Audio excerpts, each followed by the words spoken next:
Welcome to the Northwest Cavalryman Show, the podcast where your host, Rick Skolrud, discusses politics and news from Canada, the United States, and around the world from a conservative perspective.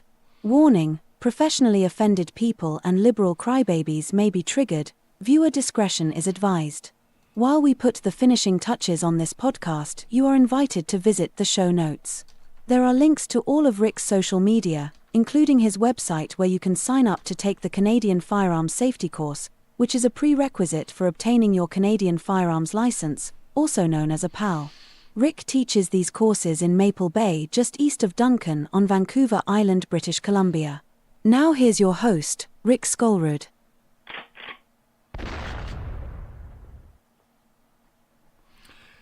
Hello everybody, how are you doing tonight? So I'm starting this stream with a new microphone setup. I hope that it's going well. Let me know what it sounds like, because I was using a Go XLR, but sometimes it would cut out on me unexpectedly. So now I'm just going into the computer with a Behringer. So hopefully it sounds okay. So as well as doing the normal sound check, let me know how the microphone sounds, because I do have the other one as a backup here. I can bring it down at any time. So yeah, tariffs. That's am I too loud? Am I clipping at all? It looks like I'm going into the red here. I'm just going to turn down my microphone. Let me know if you guys can hear this. I'll turn it down to there. Let me know if that's good. I just turned it down a bit. Hello, Brad. Hello, Liz, Tracy, Goko, Jennifer, and Harley. Fox Gamer. I don't think I've seen you before. And then there's Jennifer again. So, yeah. So as I said, I'm just running this through a different interface. So hopefully the sound comes out okay. If you at any time think that it's not coming out okay, if it's not sounding good, just let me know. I can switch to my Go XLR and hopefully it won't stop working. So I've got a lot of things to talk about, but I don't know. It's almost hard to start because there's just so much going on. Of course, we got the Trump universal tariffs that came on yesterday, or the worldwide tariffs, the reciprocal tariffs. Hello, Canadian Hawk. So it's I don't know why the rest of the world is so worked up.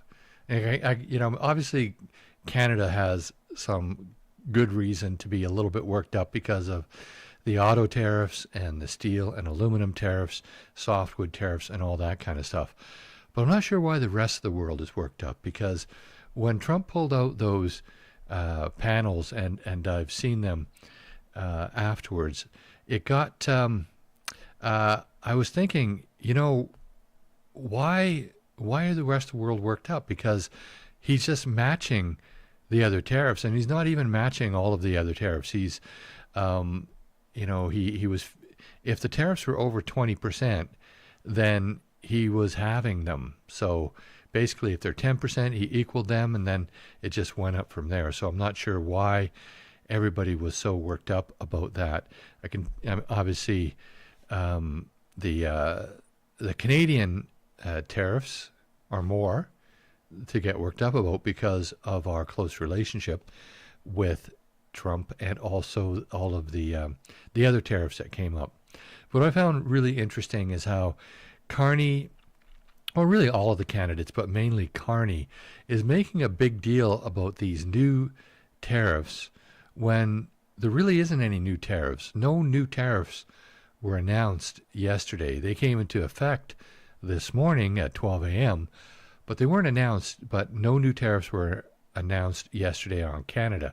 So it was the automotive tariffs and whatnot. And it was really a lot of the tariffs that he's announcing are a non-issue, because a lot of things are covered under the USMCA, or CUSMA if you're pronouncing it the Canadian way, because he specifically said that there's not going to be any tariffs on USMCA compliant goods, even under the auto industry. So yes, there are some taxes under the auto industry, some tariffs that are not USMCA compliant, but for the most part, there's a lot that are. So, what's going on? I'm not sure I'm fully versed in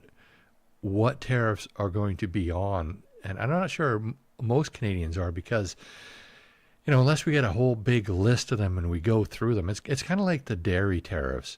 A lot of people think that there's dairy tariffs from the first product that comes onto our market, and that's not the case. There's a quota, and once that quota is met and exceeded, then the tariffs come on. I don't think there should be any tariffs myself. I think that we should be in a completely free market, but obviously that's my opinion. But I think that really what's going on here is a little bit of a distraction from the Liberals. They want to keep this in front and center as the election, the ballot issue, so that nobody turns to the other issues that are really affecting Canada. They don't want to talk about the cost of living. They don't want to talk about crime and all the other issues, except for except for Pierre Poilievre. So I think that's really important to point out there, that obviously Pierre is covering more issues, and he's covering the most issues, and he's making the most sense out of it. Now, what I found interesting is all of these rallies and how big Pierre's rallies are. A lot of people are saying that that's an indication that he's going to win the election, and let's hope so. But I'm not sure we can rely on that, because if you remember back in 2020, Trump had a lot of really big rallies as well, and of course Joe Biden was hiding in his basement. And when he did get out and did a rally, there was hardly any people who were at his rally. But Trump still lost. Now, a lot of people think that the election was rigged. There was a lot of shenanigans going on. I think that possibly there was, but I mean, nobody can say for sure. So, are these rally sizes for Pierre an indication that he's going to win? Let's hope so. I don't think that we can rely on it, though. And but I do believe that there's some shenanigans going on in the polls. I put out a video yesterday, or the day before, actually it was the day before yesterday, on how I think that the WEF could very likely have rigged pretty much everything, from the polls to getting Carney installed, and to possibly the election that's coming up, and how it would. They couldn't actually rig the election unless they rigged the polls, and they couldn't rig the polls unless they got rid of Justin Trudeau.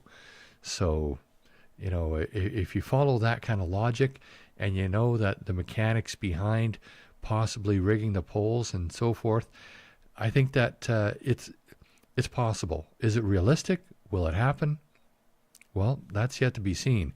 I certainly don't trust the Liberals. So as anybody who's watched this channel at all probably knows, there's another poll out, and I haven't found it yet. I haven't gone looking for it either because I haven't had time. But Moose on the Loose, David from Moose on the Loose, he said that there is an independent or a new pollster out who is showing that the Conservatives are ahead in British Columbia. I'm not sure if that's he shows other than British Columbia, or whether it's just British Columbia or not. I haven't looked into that, but I want to look into it a little bit more. So Pierre did some, obviously he did some rallies today. He did one, I believe it was I did actually, I think, a couple in the GTA, and one person earlier said that they thought that he had around 6,000 attendees, which would have broken his earlier record of 5,000 attendees, which sounds really great. But I want to play something from an earlier rally that he had, well, more of a press conference than a rally that he had today, and I found that this was really very interesting. Yesterday, millions of Canadians woke up to the fear of losing their savings or their jobs. It's clear that tariffs must end.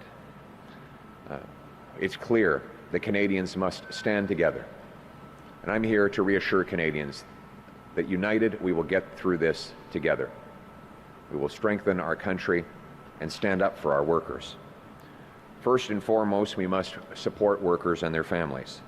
So to the hardworking Canadians and businesses directly hit by these unjustified tariffs, I say, your concerns are my concern today. We are here for you. A new Conservative government will make it a priority to keep industry moving and workers working. We know that once the link between worker and job is broken, it can take months or years to rebuild it. That's why it is much more economically affordable and much more important from the well-being of a family to keep the job in place. We need to protect auto workers in Oshawa, Cambridge, Brampton, Windsor, Essex, St. Catharines, Oakville, Alliston, Woodstock, Ingersoll, and elsewhere.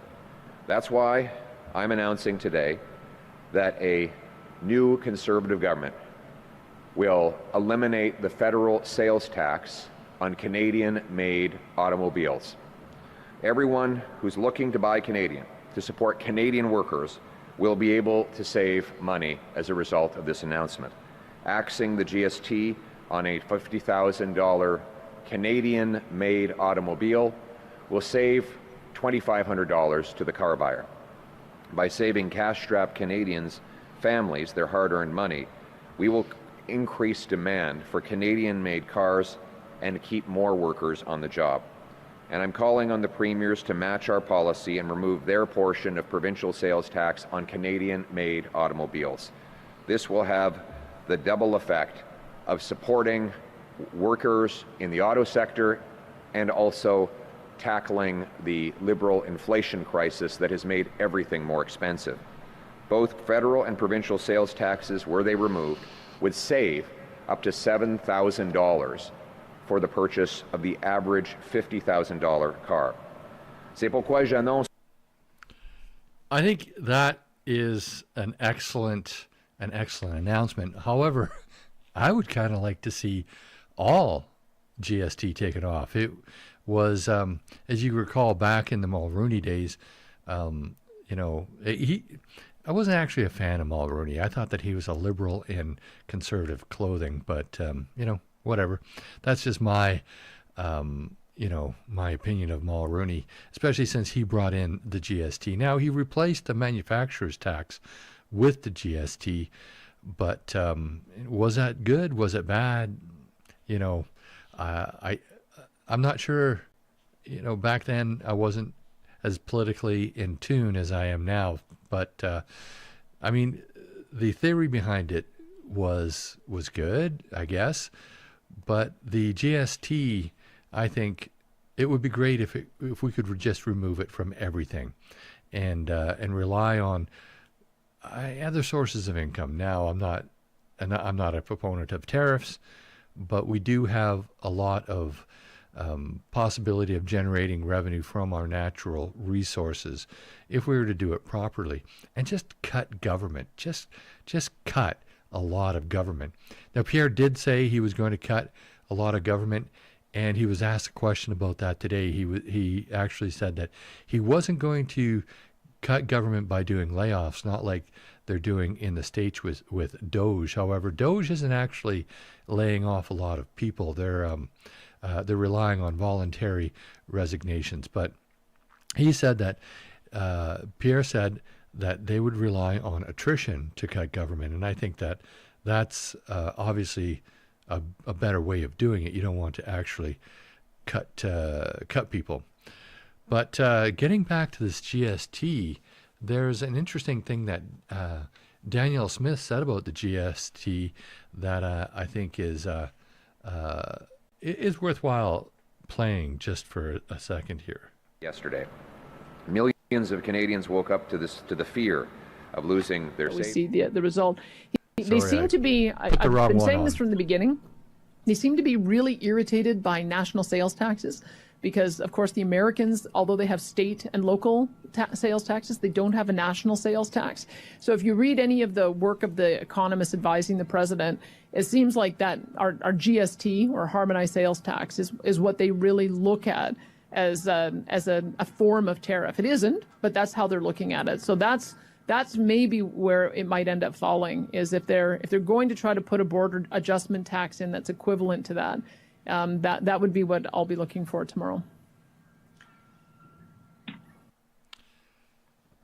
So that's interesting that they're looking at our GST as a form of tariff. I'm not sure how they get that from the GST because it's on all goods, whether they're made in Canada or not. But if we do go with an idea of taking the GST off of Canadian-made products, then they might have an argument there. But it does sound actually kind of like a good idea.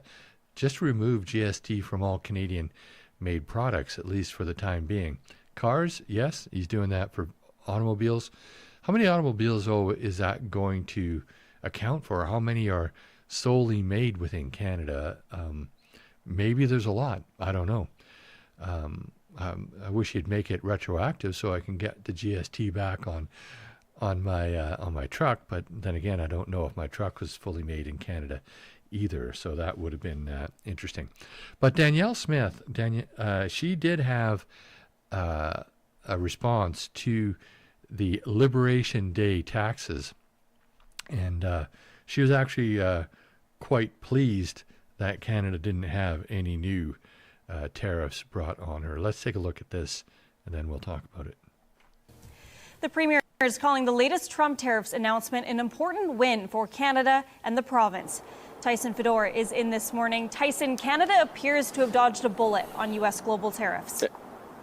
And Hannah, Premier Danielle Smith says the approach of diplomacy seems to have worked with the U.S., and she believes that the worst of this tariff war is over. And at this point, auto tariffs are the only new levies that Canada is currently facing, and that includes a 25% tariff on all foreign-made automobiles and parts, which came into effect at midnight. Donald Trump signing an executive order Wednesday authorizing sweeping new global tariffs on pretty much everything coming into the U.S. He touted it as a liberation day for the U.S. economy, which he claims has been taken advantage of by trading partners around the world for far too long. Trump confirming a 10% universal baseline tax, which Canada is exempt from. He also issued tariffs of up to 50% against 60 countries. Calgary's Chamber of Commerce says Alberta industry is breathing a sigh of relief for now. The energy sector is a big consumer of steel, so there are other knock-on effects that we're going to be watching very carefully. So on the one hand, broadly speaking, there's some relief, but we know that there's still going to be some economic challenges for companies that are, that rely on those inputs. Now, the Prime Minister, Hannah, is meeting virtually with Canada's premiers to discuss Trump's latest announcement yesterday, which he says is going to change the international trading system fundamentally. Tyson, thank you. Well, yes, I think it will. But again, as I said, those reciprocal tariffs yesterday, they didn't affect Canada, and they didn't seem all that unreasonable to me because all of the countries that he hit had tariffs against the United States, and most of the time, if they were above 20%, that is, he halved them, and he rounded it up, of course, but he halved them. So I don't think Great Britain has anything to whine about because they had 10% tariff on the United States, so they got a 10% tariff, and then there was countries that had other tariffs on them. I think that he should have matched China's tariff, so I don't think he should have halved that. I thought he should actually have gone all the way with China because China is they're a rival. They're I hesitate to call them an enemy, but they almost are an enemy. And things are kind of ramping up on that front too. There's, I didn't get a chance to put anything together on this, but recently saw a report. It was on the Danielle Cambone show, where she was once again interviewing Sam Cooper. And Sam Cooper was talking about all the movements that's happening around the world, especially near Taiwan, and how China may be ramping up to make a move on Taiwan, and how that could lead to a war between the United States and China. So I have to look into that a little bit more before I can comment on it. But I tell you what, that does seem to strike me as being a little bit weird that Trump, wouldn't have put on the full tariffs on China, because China is an adversary. They are, I would say, even an enemy at this point. And speaking of enemies, well, if China is an enemy, what do we think of this? I don't have a membership to Blackrock Reporter. However, I do have access to this headline. So this headline reads, PM lobbied Mayor of Beijing. Prime Minister Mark Carney, only weeks before seeking the Liberal leadership, lobbied Beijing's mayor to deepen cooperation, according to a Chinese account of the meeting disclosed yesterday by the Epoch Times. Carney lobbied as chair of Brookfield Asset Management, though cabinet at the time had censored China for unfair trade practices that would cripple our own industry.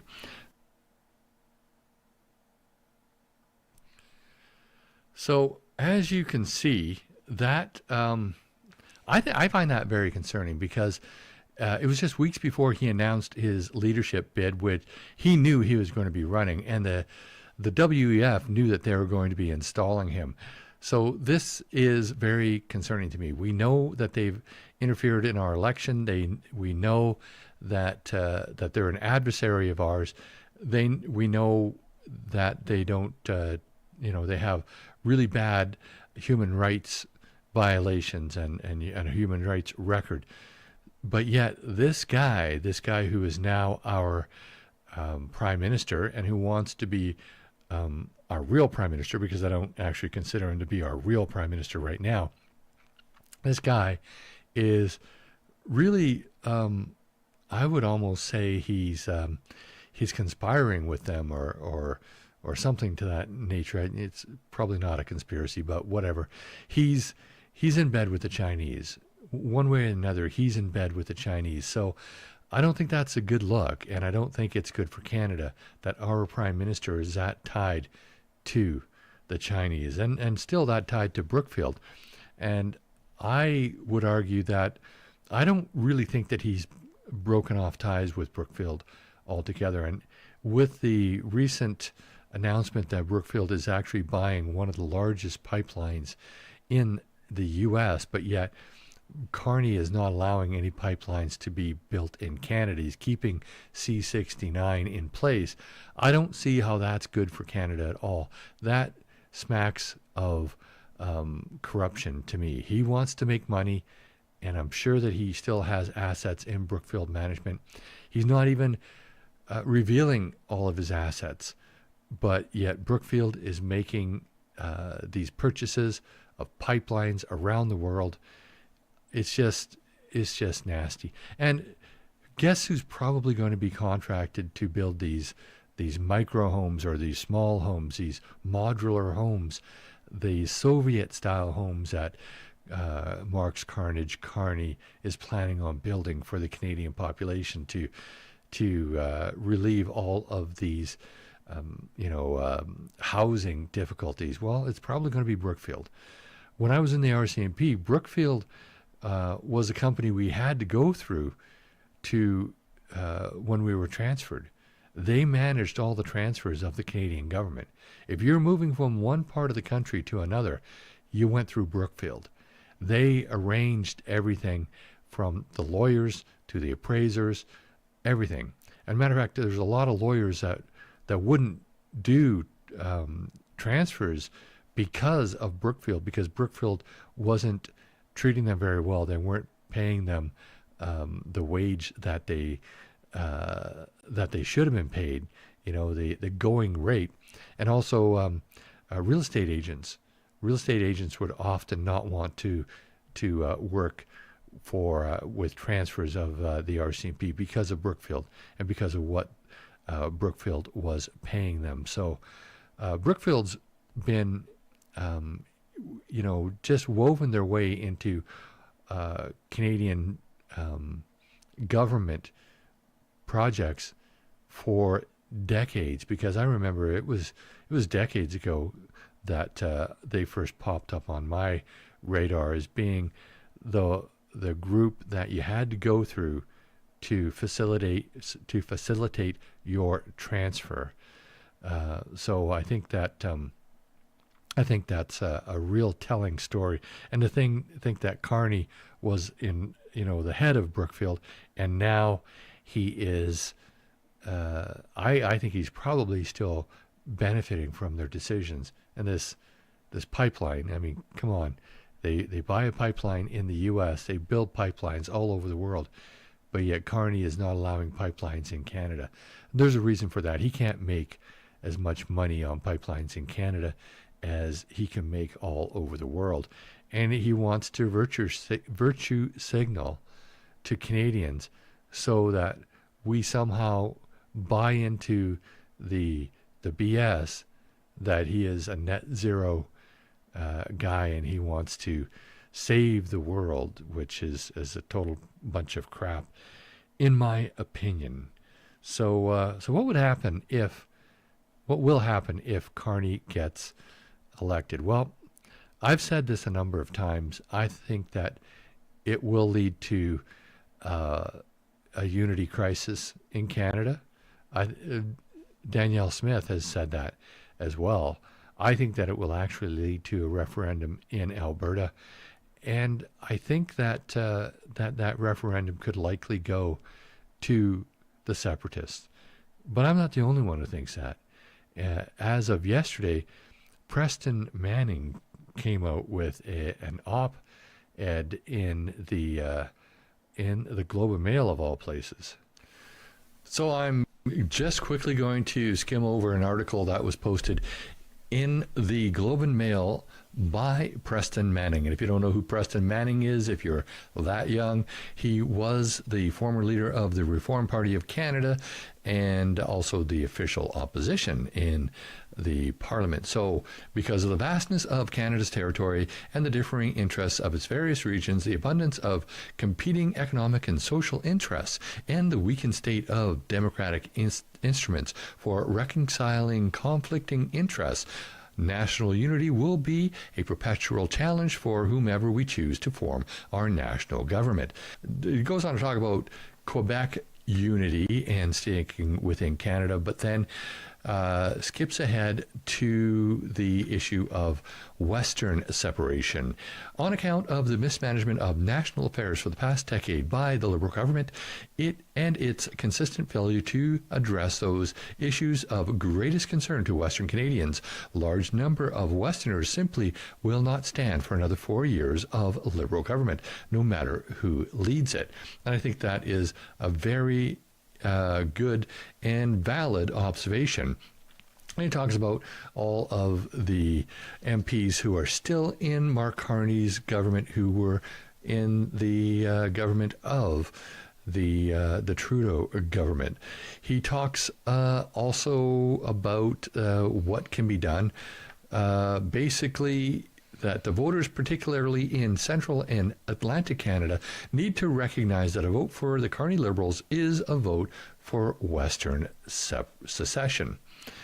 And then he talks about the need for a Western Constitutional Conference, so a Canada West Constitutional Conference, as soon as possible after the federal election, with a flexible agenda and the backing of at least one provincial government. So obviously the Alberta government.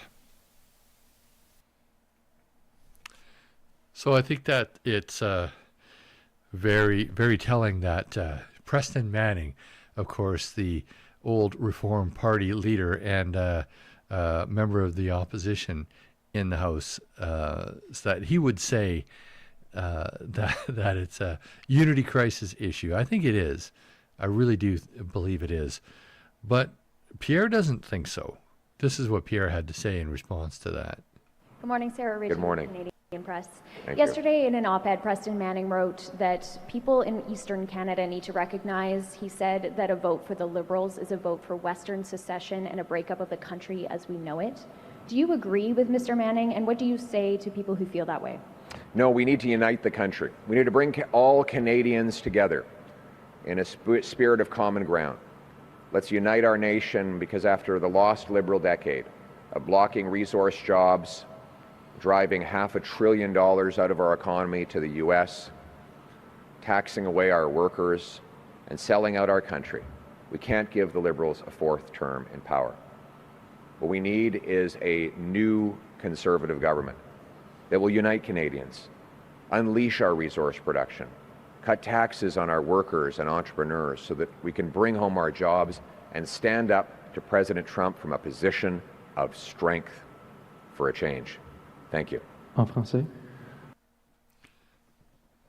You know, even if Poilievre thought that, Western separation was a possibility, of course, he couldn't say that because he's the leader of the official opposition. He's a federal politician, and we all know that the only federal politicians who would support separation are the Bloc Québécois. So, of course, if you're a federal politician and you're not in the Bloc, you have to support keeping Canada unified. The question I have is, well, what happens if Pierre wins? Well, we have a reprieve, but do we have something that is going to last? Take, for example, the gun grab issue. If Pierre gets in, he's going to cancel the gun grab, which is great.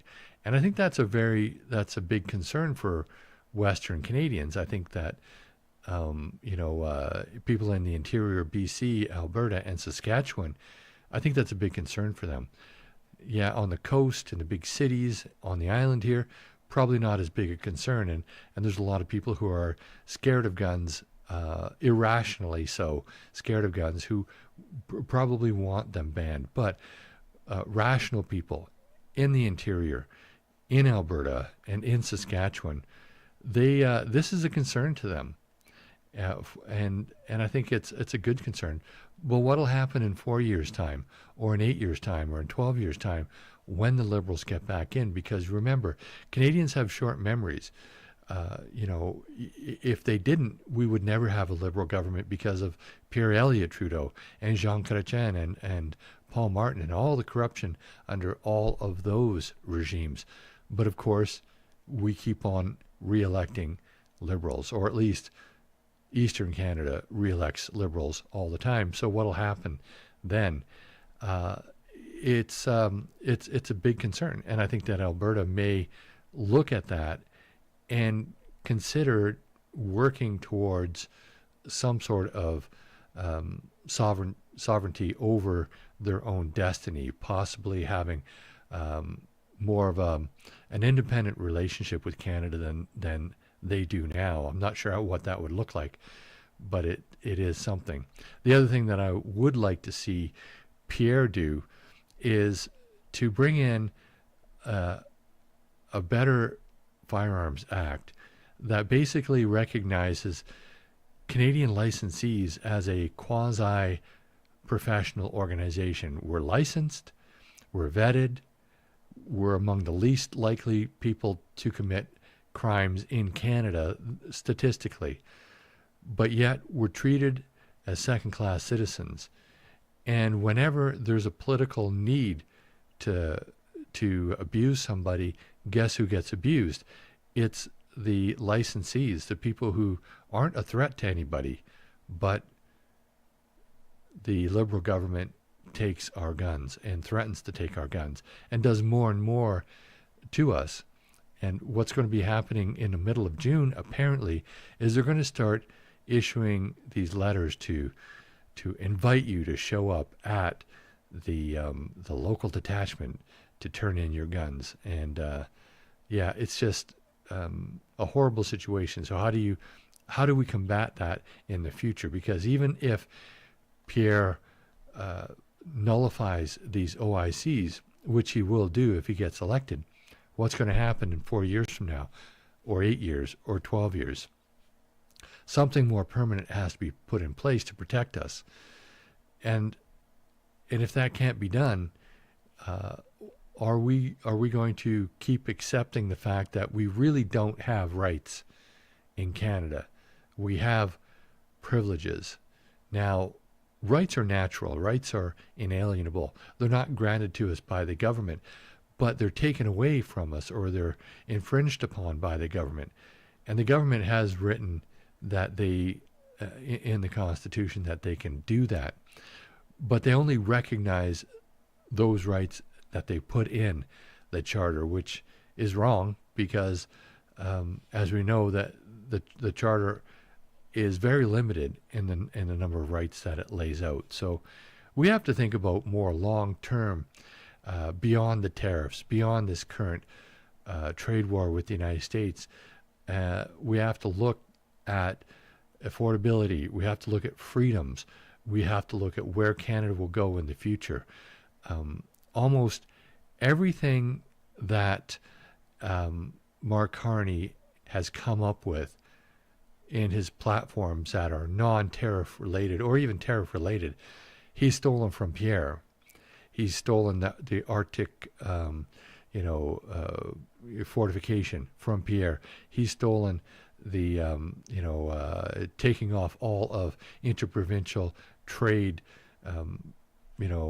barriers from Pierre. He's stolen everything from Pierre. But there's a lot of people out in Eastern Canada, for whatever, can't see that. So I'm not sure. I think that that's something that we really have to look forward. We have to look to the future. And getting back to the issue of of freedoms. Well, the thing about freedoms in Canada is they can be trodden upon very, very easily. We know that the federal court has ruled that the much of the Emergency Measures Act was unconstitutional, yet they've still convicted just yesterday, or just today, actually, they've convicted Tamara Lich and Chris Barber. So take a look at this, and then we'll talk about it. In other news today, Freedom Convoy organizers Tamara Lich and Chris Barber were found guilty in the mischief trial, and that was published today, April the 3rd, 2025. So they were found guilty. It doesn't say that they were sentenced. However, I did hear that Chris Barber had been sentenced to something a couple of days ago. Couldn't have been this, because obviously you can't be sentenced before you are found guilty. So it says Ottawa, Freedom Convoy organizers Tamara Lich and Chris Barber have been found guilty of mischief for their roles in the 2022 mass protest in Ottawa. It says Lich and Barber were key figures and organizers in the massive protest that saw hundreds of vehicles and thousands of people occupy downtown Ottawa and insist that they would stay until COVID-19 public health mandates were eliminated. Well, I think that they actually said that they would have gone or left had they met with Prime Minister Trudeau, who, of course, was too afraid to meet with them, and he ran away like a little scared schoolgirl. So, in finding the two guilty of mischief, Ontario Court Judge Heather Perkins McVeigh said the evidence showed that the two routinely encouraged people to join or remain at the protest despite knowing the adverse effect it was having on downtown residents and businesses. Well, to that I say, well, why aren't the other protests that happen in Ottawa all the time not being treated the same? So they obviously have protests there every day, and this last couple of years since the attack in Israel, the Hamas Israeli war. We have protests almost every day there. The defense argued that Lich and Barber called for peaceful protests and blamed any disorder on police and city officials, which, at least at the end, that is correct because of the way they broke up the protest. Perkins McVeigh found Lich and Barber not guilty of intimidation, counseling someone to commit intimidation, obstructing police, and counseling someone to obstruct police. So they were found not guilty of those charges. Barber was also found guilty of counseling to disobey a court order for telling people to ignore an injunction issued by a judge directing convoy participants to stop honking their truck horns in downtown Ottawa. Lich was not charged with that offense. Another charge of counseling others to commit mischief was stayed at the request of the Crown because it was similar to the charge of mischief. Perkins McVeigh read an abbreviated version of the 105-page verdict in Ottawa courtroom Thursday. So today, Lich and Barber were greeted by supporters as they arrived at the court Thursday morning. One woman ran to give Barber a hug, while others shouted expressions of support.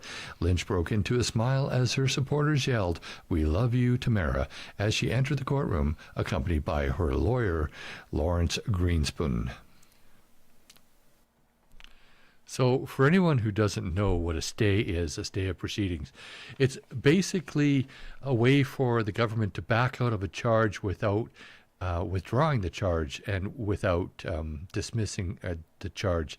So they have a year to reinstate the charge. Not that they will, it's very rarely done, but they do have a year to reinstate that charge. So it's kind of, in a way, they're letting it hang over the heads of Chris Barber and Tamara Lich, because a stay doesn't mean that the charges are completely gone. They're just put on hold for a year, and if they're not reinstated, then they die. The charge dies. So that's what a stay of proceedings are. I think it's kind of, they should have just withdrawn the charges, in my opinion. Why? But that's the way most crowns work. They'll enter a stay of proceedings as opposed to withdrawing the charge. So it's not Lich, it's Lich. Yeah, okay. If I'm pronouncing it wrong, I apologize. So I think, it does show you that the state of our freedom is really at risk here for a number of reasons. That was 3 years ago now. 3 years ago when the protest happened, and they're just being found guilty now. That's a sad state for our criminal justice system. They should have been put through that a lot earlier, so that not dragged out and not put through all of the stress of a criminal trial, and then found not guilty, in my opinion. Because what did they really do? Mischief to property, or mischief by interfering with the lawful enjoyment of property, is a very usually it's a very minor offense. I mean, it can get serious, but in my experience, it's very rarely ever considered a major offense, and it's usually it's usually a summary offense. They usually proceed by summary proceedings, which I don't think they did now, because how could they? How could they have proceeded after 3 years? I mean, yes, they could have, with all delays and stuff, but is that really a fair way of proceeding? I think that they actually proceeded by way of indictment, which to me is overkill. And if they did, I'd have to actually look at it. I could be wrong. It would be better for Tamara and Chris if they proceeded by summary. Then they wouldn't get a criminal record. They wouldn't be fingerprinted. And if they were fingerprinted, those fingerprints would be destroyed without a criminal record. And that's important. It's important, especially, I believe that both of them are in the trucking industry. And if they ever wanted to cross the border and they had a criminal record, that that it really causes a lot of problems. So I hope that they proceeded by way of summary conviction. But since it lasted 3 years, I'm not sure it did. I'd have to look into that further to be sure. But they did say, they did mention a few times in their article, counseling the offense, the indictable offense of, mischief. So maybe they did order that. And what is very, very interesting about this, and I was going to pull up this article. It was from February 7th of 2022. Mark Carney actually wrote an op-ed for the Globe and Mail. I believe it was the Globe and Mail at the time, that said he wanted to go after the money. And, of course, he's a banker. I mean, how can you even trust bankers? They always want to go after the money. He encouraged this action.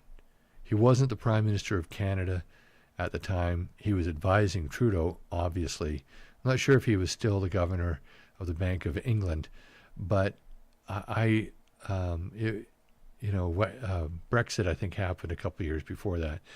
But when you consider, who he is and who he is now, what he's become as far as being the Prime Minister, and to encourage the government of the day to go after the bank accounts of these protesters and supporters, I think it's quite telling that we have a Prime Minister right now who clearly does not appreciate the private ownership of property and of money. He wants to go. He's a big proponent of going to digital currencies, which would make doing that in the future so much easier. And I think he probably wants to move towards a world currency, somehow managed by the WEF or the EU or something like that. He considers himself to be a European, so he doesn't even consider himself to be Canadian once you think about it. And I don't consider him to be Canadian. Yeah, he was born here, but he's living abroad for so many years, and he only came back to Canada to cause us grief, to run in the election and to become Prime Minister. It's kind of like an Ignatieff. He's just visiting. If he loses, he's gone. I can't see him sticking around in Canada. I think he's going to leave Canada, and to be sure. So, I think that we've got a real evil person on our hands who is in charge of Canada right now. I think it shows every time he opens his mouth, he's lying about something. He's not a very good speaker. He can't speak off the top of his head, and give a really good presentation, not like Pierre Poilievre or most of the Conservatives. And it kind of shows that he's making stuff up as he goes along. When he stumbles as much as he does, he's just making stuff up. And where does he feel comfortable? He feels comfortable in these really small rallies that he holds in pubs, and in he's a pub rallier, which, I mean, I like a nice pub once in a while, but come on, that's all he really ever does as far as rally goes. I think he had a couple of rallies that weren't in pubs that did gain about 1,000 or participants, but he's not prime ministerial, in my opinion, and particularly because he's such a fake and a phony, and he's lying about everything. But that's obviously just my opinion. So let's. I'm just going to bring up the chat here.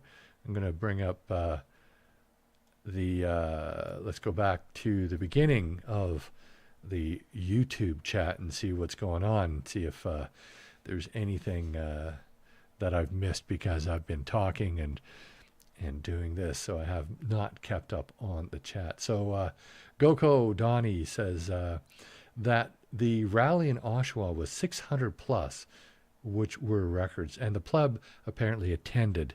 And I know that he was going to attend a few rallies, so I think that was one of the rallies. I'm going to put this over here so I'm not looking the wrong way.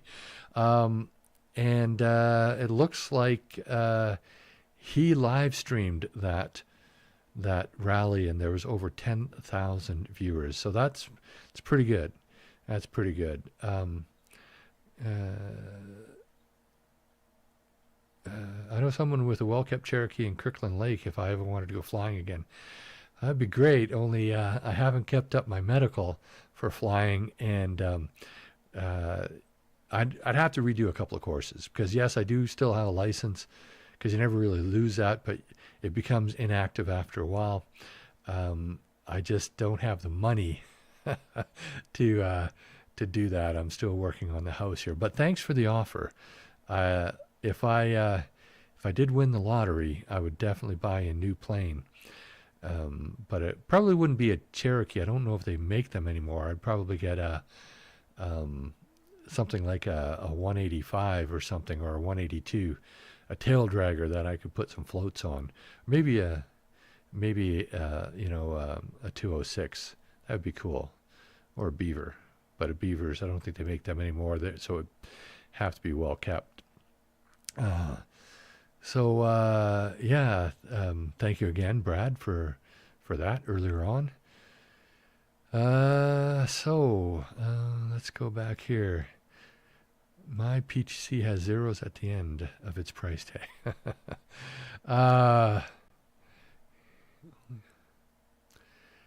Okay. Oh, so you can only hear me out of one side of your earbuds. That's odd, because I was listening with, it is mono going through the Behringer, but when I was listening through my earbuds, it was on both sides. Is anybody else having that problem? Because I can, for next week, go back to the Go XLR, which I like, but it does have a tendency every now and again to cut out. So that's an issue. And the reason why I'm going with, I bought this Behringer, and I'm getting another one as well, is because if I ever have guests in house here, then I could set up multiple mics. So, but if the XLR is better, then I'll use that next week for sure. So let me know, is the Behringer that I'm running through, is an interface that I've got now, is it not as nice, not as good, and are you only hearing it through one of your earbuds? Because I'm hearing it through both of mine on the playback anyway. But but it is good to know. So Lisa did say, of course, Carney's going to make a big stink about the tariffs because he has nothing else to go on. That is true. No one asked Carney about the Chinese tariffs. Thanks, Reese, for tuning in. Hey, Cody Leatherdale, how you doing? Didn't China put 100% tariffs on Canada? I'm not sure how much they put on, but they did put a lot of tariffs on China. I'm not sure that we should really be doing too much business with China, to be honest with you. They're an adversary, and as I said earlier, we could potentially be at war with China.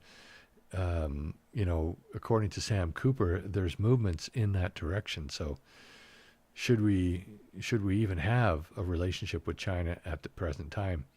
It's kind of a question for another stream, I guess. Yes, Doug, if Pierre drawing thousands into GTA, it could be an indication. Of course, it could be that his followers are just more enthusiastic. So that's the other thing. Of course, how do you get enthusiastic about Carney? He's about as enthusiastic as a dead fish. So that's kind of my opinion of him. So let's cruise down here. So 7 pipelines in the U.S. I didn't realize, Garland, that there were 7 pipelines. I knew that he had at least one on the go there. The Colonial Pipeline, I think it is. It's the biggest one from that runs from Texas up to New York, or from Louisiana up to New York, something like that. So he has $10 billion in pipelines in the U.S., but not a single one in Canada.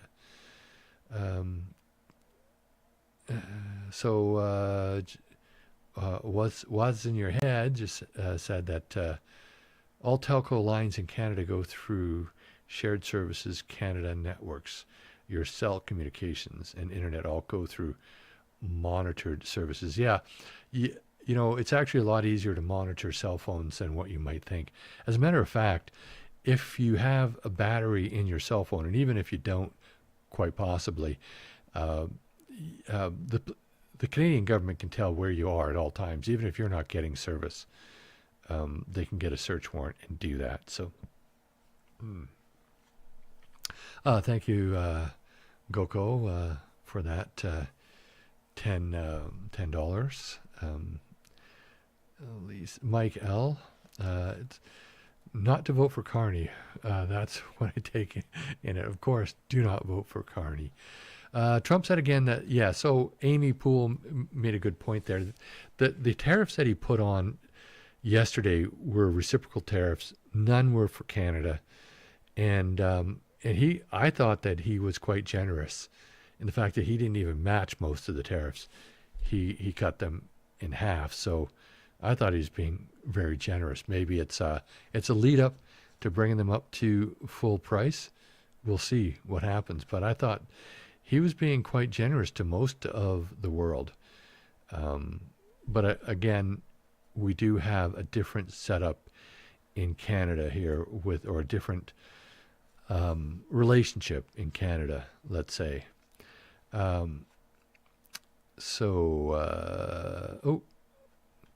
Critical thinking. You must have said something bad. You've retracted it. Interesting.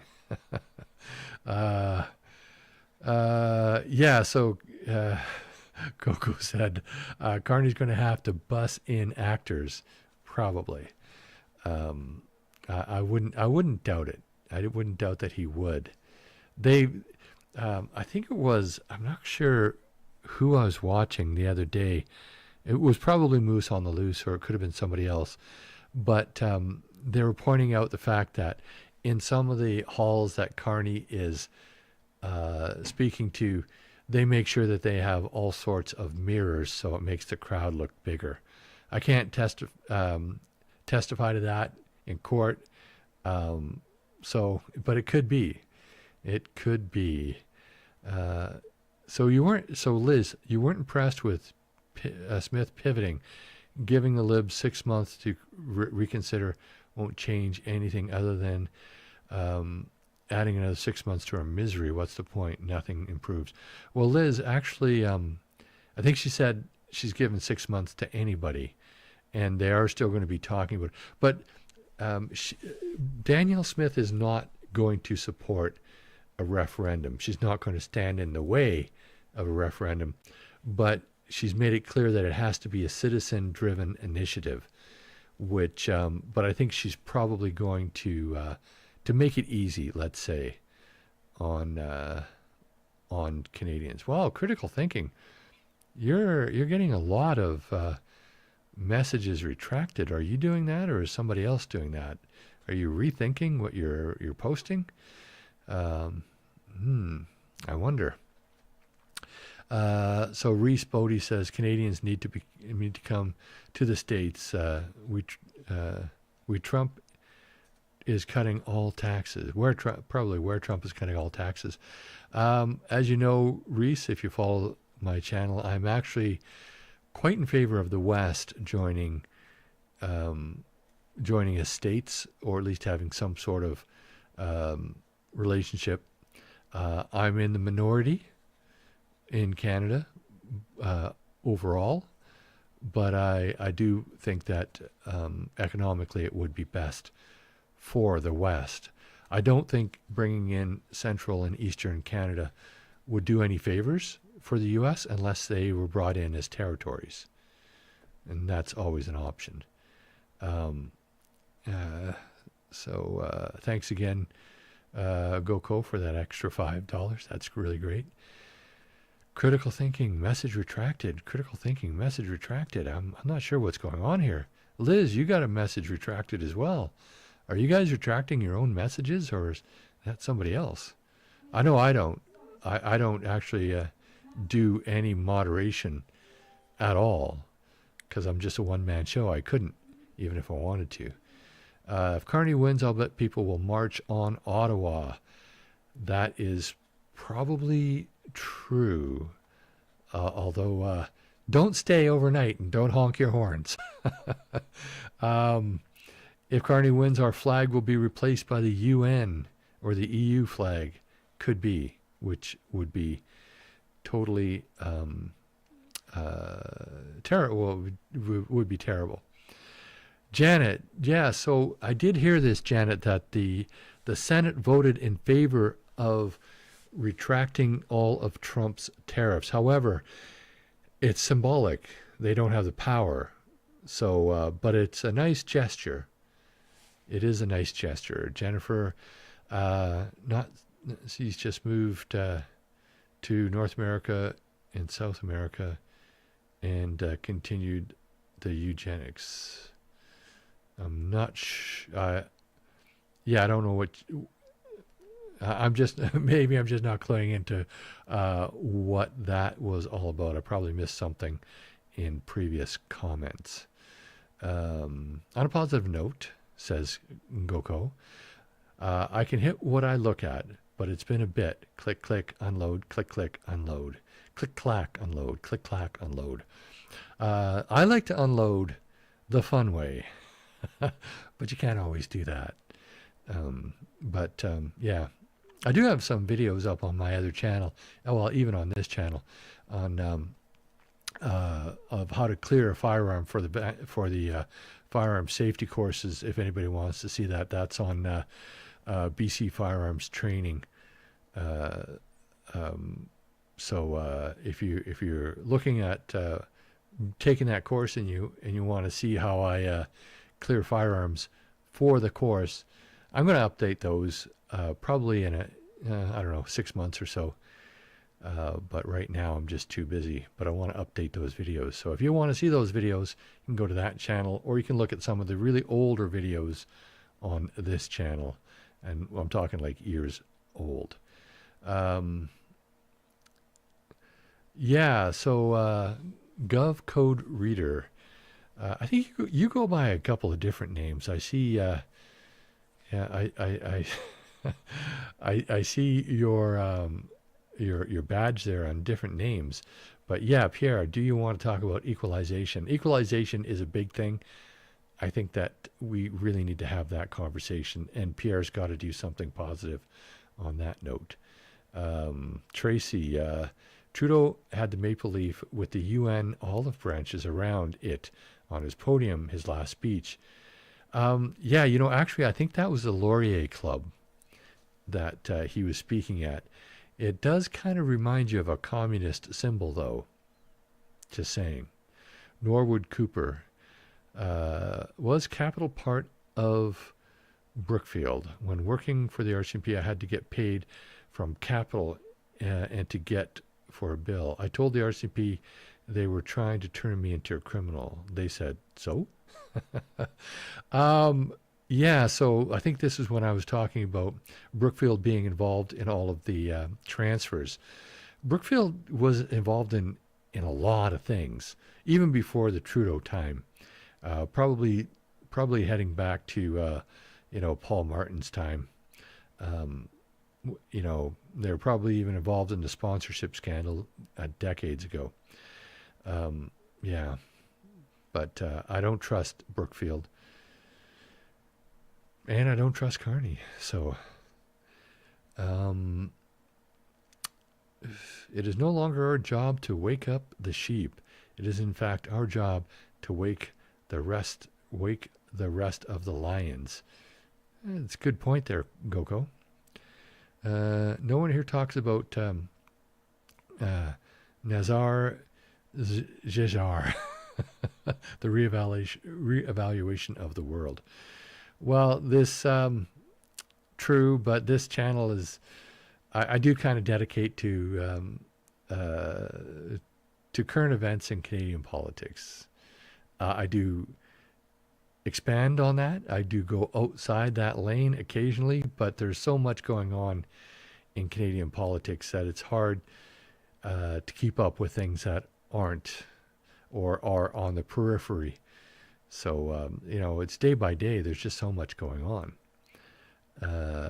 Ottawa says that Alberta funds were paid to other parts of Canada and were paid by people who came to Alberta to get a job and then moved home. I'm not sure exactly what that means, JD, but Ottawa does use a lot of excuses that you just can't buy into. See how many officers are willing to go along with this. Yeah, so I think we were talking about the gun grab at the time, Nilok. Unfortunately, I think that just because they're ordered to, they will go along with it. I don't think it's... I'm glad I'm no longer in. I would be fired because I wouldn't go along with it. I'd just tell them I'm a conscientious objector and I think it's unconstitutional, but, fortunately, I don't have to do that. Pierre, no tax on Canadian-made vehicles sounds like a tariff. LOL. Might get a reaction from Trump. That's from D-Ski. Of course, yeah. Actually, if he takes off the GST on all Canadian goods, then there might be an argument to that. But I still think that we should take the GST off of everything. It's been on long enough. Get rid of it. Get rid of the taxes. Yeah. Thank you, Nilox, for that $2. Yeah, so JD says, by the way, Tamara Lich is from Alberta. We're getting screwed again by Ottawa. Of course we are. Bogcat Y. I don't think I said hello. I did see you on there. Hello. And Garland Innes, hello. S.A. Bound, hello. And Adventures of a Wandering Therapist. You're the ones who said it's... I'm probably pronouncing it wrong. You're the one who corrected me. Thank you for that. I'm probably still pronouncing it wrong. I'm sorry. The way you can fix this problem is by rebuilding it from the ground up. This is true, Liz, but rebuilding a government from the ground up is a little bit difficult unless you just kind of burn it down and start all over. And of course, we don't want to completely burn it down. Richard Pond, two-tiered justice is alive and thriving in Canada. This is true. When you think that what's his face? I can't even remember his name. It just happened a couple of days ago. The guy, the liberal who suggested that people try to collect the bounty on his opponent. When you consider that he's not being immediately charged with counseling the offense of kidnapping, and yet, we've had 3 years of counseling the offense of mischief. That's just incredibly stupid.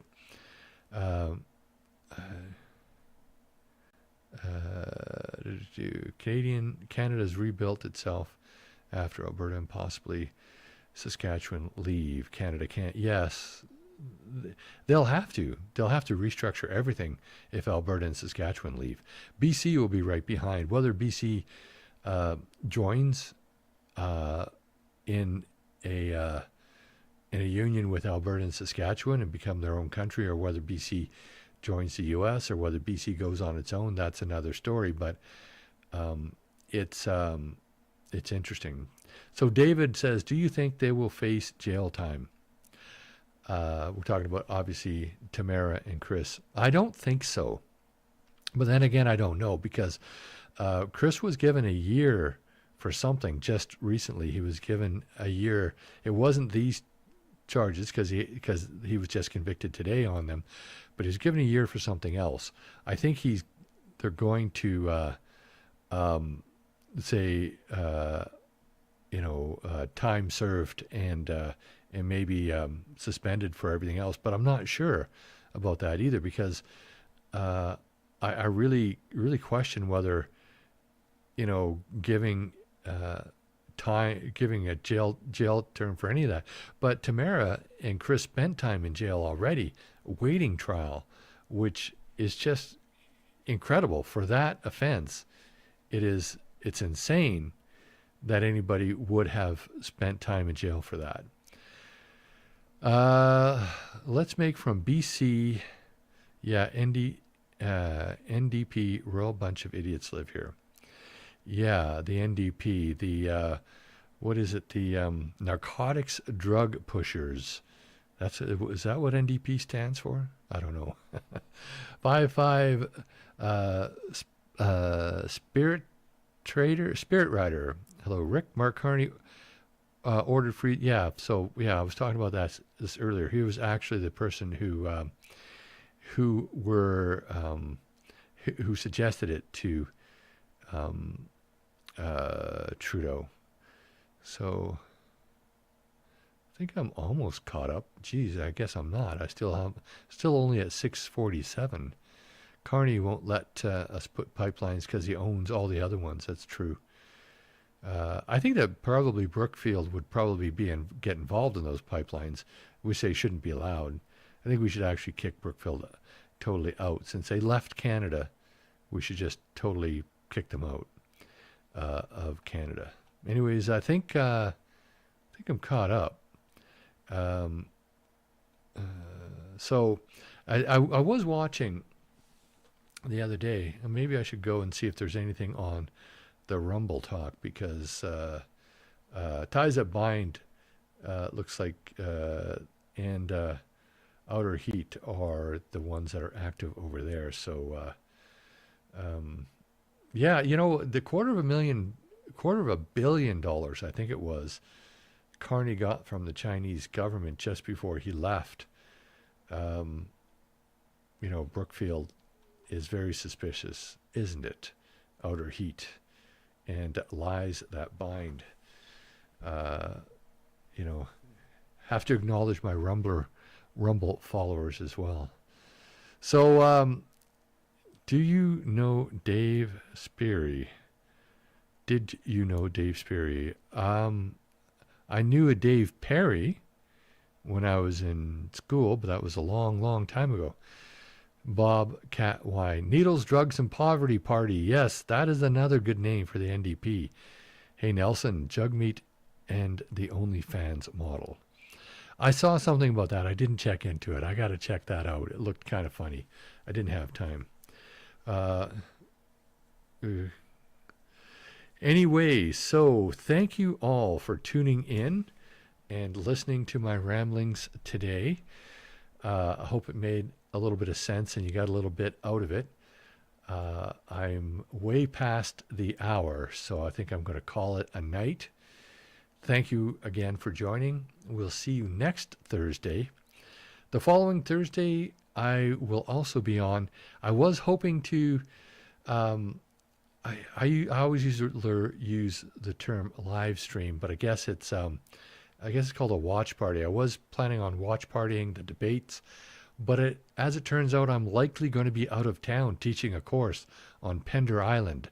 So, I won't be able to do that, unfortunately, unless something comes up and they change the dates, because I'll hear on Monday of this week whether or not I'll be out of town.